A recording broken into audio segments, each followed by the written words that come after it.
First of all, I met this girl. We used to go to church together.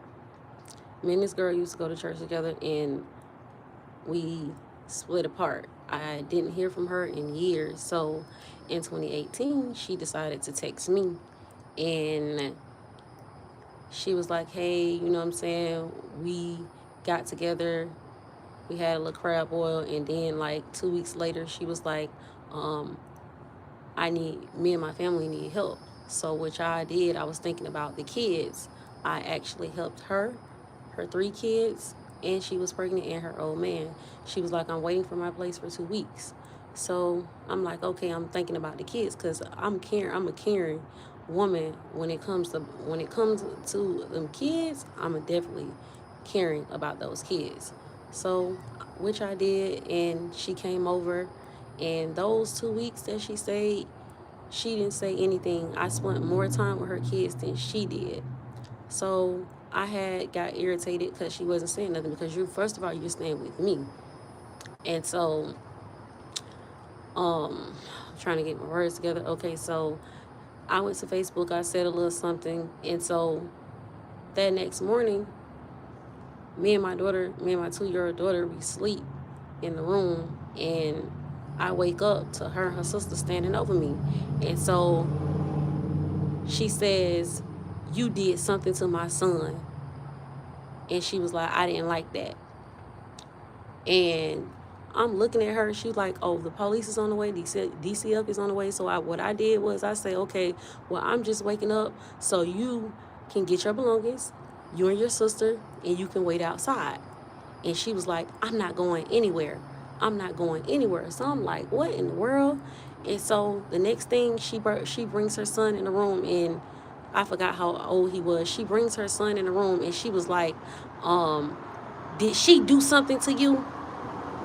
And he said no. And she was like, tell what you told me. And so I'm like, girl, you know I have my own kids right here with me. I wouldn't do anything to hurt or harm your kids.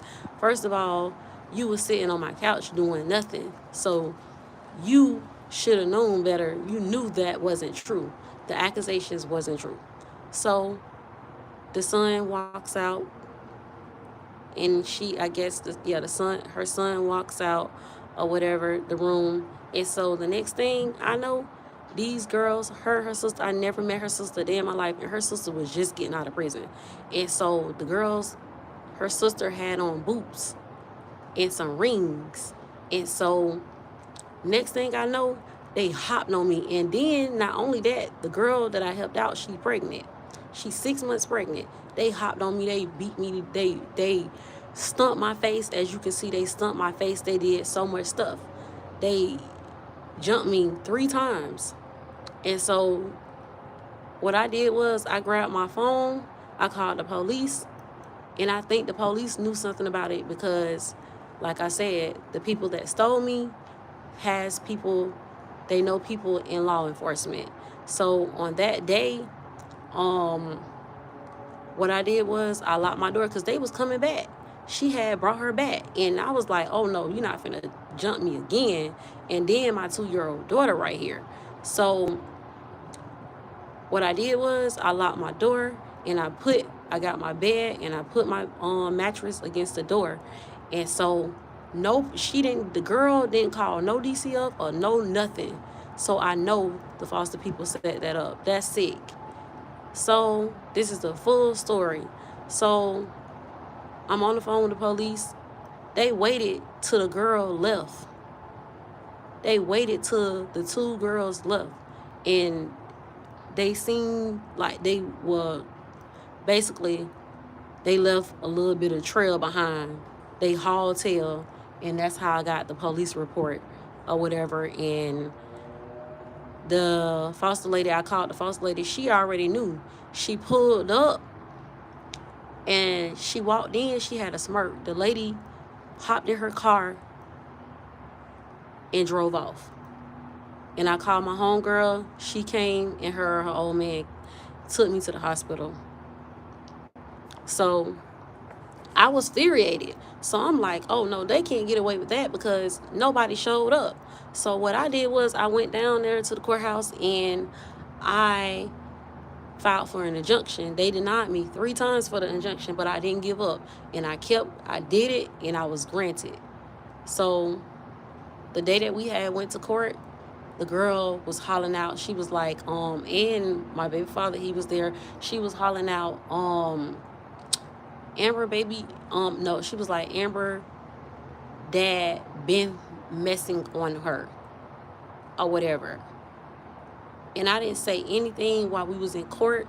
We went in court. I was granted the injunction. And then 2 weeks later, she texts me and say this, that, and the third. So I know them people are delusional that stole me. I know I'm right. My story is valid. I come with facts. I come with hella evidence. So mainly I was just thinking about her kids. That's why I'm like this. Right is right and wrong is wrong. And that's the story. What happened. I never contacted her. I blocked her and everything. Like, we never had contact with each other. I never seen her since that day. Her sister. And that's what happened. That's the full story, which I come with evidence. And thank you guys for listening. Thank you guys for watching. Love, light, peace, and joy. Keep going. Keep going. I'm in love with my daughters. I care about my daughters really strongly, and I deserve everything that is coming towards me and mine.